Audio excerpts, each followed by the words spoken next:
새롭게 업데이트된 2025년 프리미어 프로 버전 25.0.0인데요. 어떤 것이 새롭게 업데이트됐는지 알아봅니다. 자, 오픈을 한 상태에서 뉴 프로젝트를 한번 가볼까요? 그러면 새로운 뉴 프로젝트 윈도우가 이렇게 생깁니다. 프로젝트 이름을 임의로 주고요. 그 다음에 로케이션을 설정해주고, 그 다음에 여기 템플릿이라고 하는 슬롯이 있죠. 디폴트로 none이 되어 있는데요. 이것을 클릭해서 여태까지 각자가 사용했던 프로젝트를 가져와서 그것을 템플릿으로 사용할 수도 있고요. 혹은 이 프리미어에서 제공하는 세 가지 기본 템플릿이 있습니다. 브로드캐스트 템플릿이 있고, 소셜 미디어 템플릿이 있고, 그 다음에 스탠다드 템플릿이 있는데요. 스탠다드 템플릿을 한번 셀렉트 해보기로 하죠.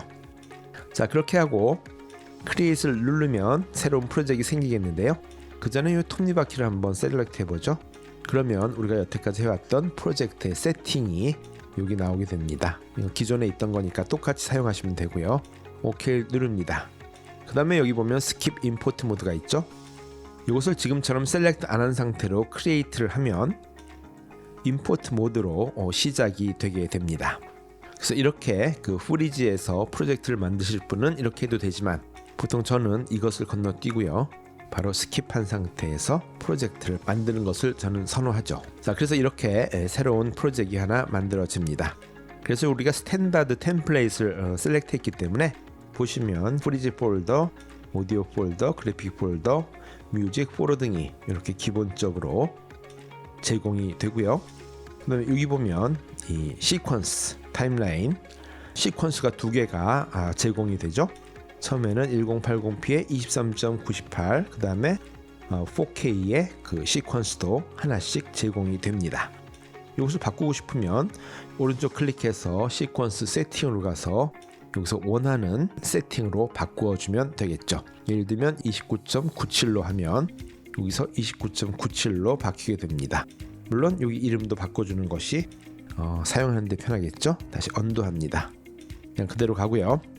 그 다음에 이제 UI, 그 유저 인터페이스를 좀 편리하게 바꾼 것들이 있는데요. 자, 에디트로 가서 프리퍼런스로 갑니다.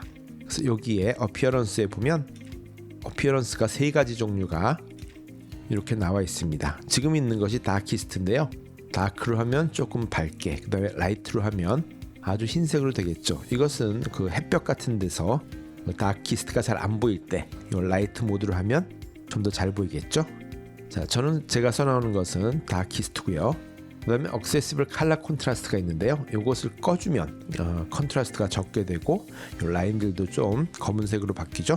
그래서 저는 이것을 켜줘서 좀 잘 보이게 이렇게 사용하고 있습니다만, 개인의 취향에 따라서 이 모드를 적절하게 사용하면 될 것 같습니다.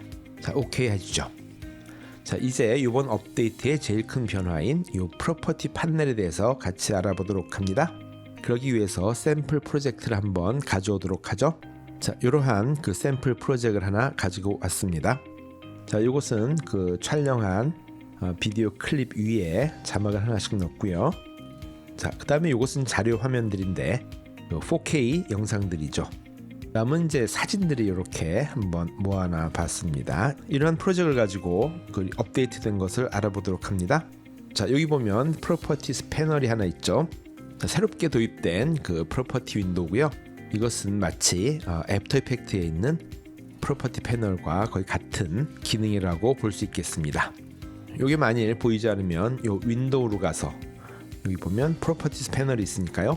여기서 셀렉트를 해주시면 되겠습니다. 자, 좁아서 좀 조절을 해볼까요? 자, 편의상 잘 보이게 하기 위해서요. 이 두 개를 좀 언닥을 해서 위치를 좀 정해볼까요? 이렇게 위치를 정해서 한번 해보죠. 자, 우선 이 프로퍼티 패널에서요, 우리 그래픽을 하나 셀렉트를 해봅니다. 이 페리스라고 하는 그래픽 파일, 즉 텍스트를 하나 셀렉트를 했는데요. 이것을 클릭하면 여태까지 봐왔던 그 에센셜 그래픽스 패널, 거기에 나와 있는 글씨들을 여기서 다 조절할 수 있는 거죠. 그래서 똑같이 컬러, 사이즈, 폰트 등등을 여기에서 다 컨트롤을 하게 되는 거죠. 그래서 그 기존에 있었던 에센셜 그래픽스 패널은요 없어지고, 여기 지금 그래픽스 템플레이트라는 게 있는데요. 여기에서는 어도비 스탁이라든가 혹은 이 모거트 파일들을 서치해서 이것을 사용하는 그러한 기능밖에 없고요. 전에 했던 글씨의 에디트는 이 패널엔 더 이상 존재하지 않고요. 이 기능들이 바로 이 프로퍼티를 옮겨갔다 하는 것이 그 업데이트의 내용 중 하나이죠. 이 프로퍼티 패널에서 가장 편리한 내용 중에 하나는 여러 개의 클립을 한 번에 바꿀 수 있다고 하는 건데요. 예를 들어 이 그래픽 클립 텍스트들은 글씨 컬러와 폰트들이 모두 다 다른 것들이죠. 이것을 한 번에 셀렉트를 해서 폰트를 바꾸거나 혹은 컬러를 바꿔주면요, 모든 것이 한꺼번에 이렇게 글씨와 폰트들을 바꿀 수 있다는 것, 이것이 가장 큰 그 편리함의 하나가 되겠죠. 그리고 여기서 할 수 있는 또 다른 것은 클립들을 컨트롤할 수 있다는 건데요. 예를 들어 이 클립을 하나 셀렉트를 해주면 우리가 기존의 이펙트 컨트롤에 있었던 기능들을 여기서 바로바로 실행할 수 있다는 거죠.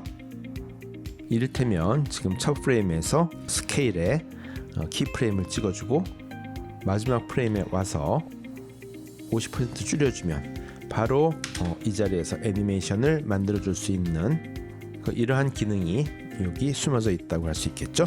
다시 언두하고요. 마찬가지로 여기에서도 이 4개의 클립을 한꺼번에 셀렉트를 한 다음에 스케일을 줄여주면 4개가 동시에 이렇게 줄어드는 이러한 기능을 여기서 수행할 수가 있겠습니다. 오디오의 경우도요, 오디오를 하나 셀렉트를 하면 볼륨을 여기서 조절할 수 있게 되는 거고요. 올라가죠. 뮤트를 할 수 있고, 그 다음에 여기 보면 오픈 모어 오디오 컨트롤이 있죠. 셀렉트 하면 지금 가려서 안 보이는데 우리가 전에 했던 에센셜 사운드 패널이 뜨게 되는 거죠. 그래서 오토 태그 하면 기존에 했었던 에센셜 사운드 패널이 나오니까 여기서 또 조절을 해주면 되겠습니다. 자, 그 다음에 여기 프로퍼티 패널에 숨어있는 또 중요한 내용이 뭐가 있냐 하면요, 비디오 클립을 한번 셀렉트를 해보죠. 이렇게 했을 때 여기 보면 크랍이라고 하는 것이 있죠. 이펙트 패널에 가면 크랍 이펙트가 있습니다. 그 크랍 이펙트를 따로 그 디폴트로 갖다 놨습니다. 그래서 다이렉트로, 예를 들면 탑이면 탑, 또 바텀이면 바텀, 이렇게 해서 만들 수가 있는 것이죠. 이를테면 첫 프레임에서 키프레임을 주고요. 그 다음에 한 1초 가가지고요, 이것을 다시 제로 하면 오픈이 되는 이러한 애니메이션을 바로 다이렉트로 만들 수가 있는 이러한 기능이 되겠죠. 이것이 바로 여기 크랍 이펙트인데요. 이것은 계산을 해서 할 수도 있는데요. 예를 들면 여기다가 한번 이렇게 비디오를 쌓아 볼까요? 그러면 3개의 클립이 지금 쌓여 있는 상태에서 맨 위에 것을 레프트를 100% 나누기 3 하면 33.33% 되겠죠? 이것을 곱하기 2 하면 위에서 3분의 1, 3분의 2가 지금 잘려져 나간 상태죠. 크랍이 된 거고요. 그 다음에 두 번째는 100 나누기 3 하면 3분의 1 빠져서 3개의 클립이 3분의 1씩 이렇게 잘려지는 것을 볼 수가 있는 것이죠. 자, 여기 보면 이 토글로 된 스위치가 하나 있는데요. 트랜스폼과 크랍이 있습니다. 즉 여기에 있는 트랜스폼과 이 크랍이 바로 여기에 적용되어 있는 건데요. 이것은 이 프로그램 모니터에서 바로 그 애프터 이펙트처럼 매뉴얼로 컨트롤이 가능하다는 얘기가 되겠습니다. 자, 그래서 요것을 한번 셀렉트를 해보죠. 트랜스폼을 클릭하면 이렇게 셀렉트가 됐다는 사인이 나오고요. 여기에 그 핸들러들이 보이게 됩니다. 그래서 이 모니터 내에서 마음대로 줄일 수도 있고요. 그다음에 여기 가면 로테이션도 할 수가 있고, 물론 위치도 당연히 옮길 수가 있는 것이고요. 그 다음에 여기 그 앵커 포인트를 움직일 수도 있죠. 그래서 애니메이션을 아주 쉽게 할 수 있는데요. 마치 애프터 이펙트에서 애니메이션을 만드는 그러한 기능이 되겠습니다. 자, 여기서 한 가지 그 팁을 얘기한다면요, 이렇게 4개의 비디오 스택을 만들어 보죠. 자, 이 상태에서 여기 플러스 아이콘이 있죠. 여기에 그 스냅 인 프로그램 모니터 요것이 있습니다. 여기다 당겨 놓고요. 그 다음에 오케이 해보죠. 자, 그럼 여기 지금 스냅이 셀렉트가 돼 있죠. 그래서 이 트랜스폼을 갖다가 셀렉트 해주고 맨 위에 것을 이렇게 줄여주고요. 사이즈를 두 번째 것도 이렇게 줄이고 세 번째 것도 대충 줄이고요. 그다음에 네 번째 것도 이렇게 줄여봅니다. 그래서 이것을 4분할을 하려고 하죠. 그랬을 때에 스냅을 했기 때문에 이렇게 정확하게 4등분을 만들 수 있는 거고요. 이제 모자르는 것은 사이즈를 늘려서 이렇게 스냅을 만들면 매우 편리하게 사용할 수가 있는 거죠. 그 다음에 한 가지 빼놓은 게 있는데요. 이 트랜스폼에서 우리가 fit과 feel이 있습니다. 요것을 한번 볼까요? 이게 지금 4K 영상입니다. 여기 퍼플 컬러가 2배 정도 큰 영상이 이렇게 보이는 거죠. 그래서 이것을 줄이고 싶을 때 우리가 어떻게 했었냐 하면 여기 보면 우리가 스케일 투 프레임 사이즈가 있었고요. 우리가 셋 투 프레임 사이즈가 있었죠. 더 이상 그 셋 투 프레임 사이즈는 없고요. 여기서 스케일 투 프레임 사이즈를 하면 이렇게 하면 이게 지금 4K가 줄어든 겁니다. 줄어들었는데 여기 스케일은 여전히 100%가 되는 것이죠. 해상도는 조금 떨어질 수 있겠죠. 언두하고요. 자, 지금 4K 영상인데 여기 뭐가 있냐면 fit이 있습니다. 이제 fit을 한번 해볼까요? 이렇게 하면 50%가 되죠. 이 fit 버튼이 전에 했던 set to frame size 이걸로 바뀌었다는 것. 이렇게 하고요. 그 다음에 feel은요, 찍을 때 아나몰픽으로 찍을 때가 있죠. 1080p가 아니어서 아래 위에 그 블랙바가 생기는 경우들이 있죠. 그럴 경우에 이 fit 버튼을 눌러주면 이 화면에 꽉 차게 바뀌어지는 건데요. 사진들을 이용해서 그 슬라이드 쇼를 만들 때 사용하면 매우 좋은 기능인데요. 이것을 한번 알아보죠. 지금 여기 있는 이 클립들은 사진들입니다. 사진들인데요. 대부분 찍은 사진들은 1080p보다는 그 사이즈가 크죠. 예를 들면 이것도 사이즈가 굉장히 큰 거거든요. fit을 한번 눌러줄까요?